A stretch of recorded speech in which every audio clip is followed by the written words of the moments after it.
ખેડૂતોની હાલત છે એવી છેલ્લા ઘણા સમયથી રત્ન કલાકારોની પણ હાલત છે।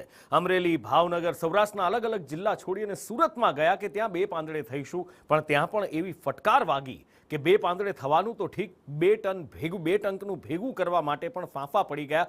સરકારે કહ્યું કે અમે સહાય આપીશું, પણ હવે આરોપ એ લાગ્યા છે કે સહાયના ફોર્મ રદ થઈ રહ્યા છે। 26,000 રત્ન કલાકારોના બાળકોના ફોર્મ રદ કરાયાનો આરોપ છે।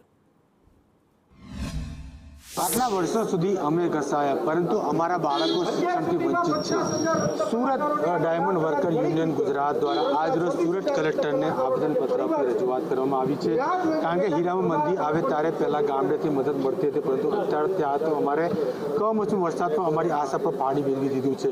ગુજરાત સરકાર દ્વારા 3 વર્ષની લડત બાદ જે શિક્ષણ રાહત પેકેજ જાહેર કરવામાં આવ્યું હતું, એમાં સુરત ખાતે 74,000 ફોર્મ ભરાયા। આ ફોર્મ પછી 50,000 રત્ન કલાકારોને શિક્ષણ ફીની રાહત મળી ગઈ છે। 26,000 રત્ન કલાકારોના ફોર્મ રિજેક્ટ કરવામાં આવ્યા।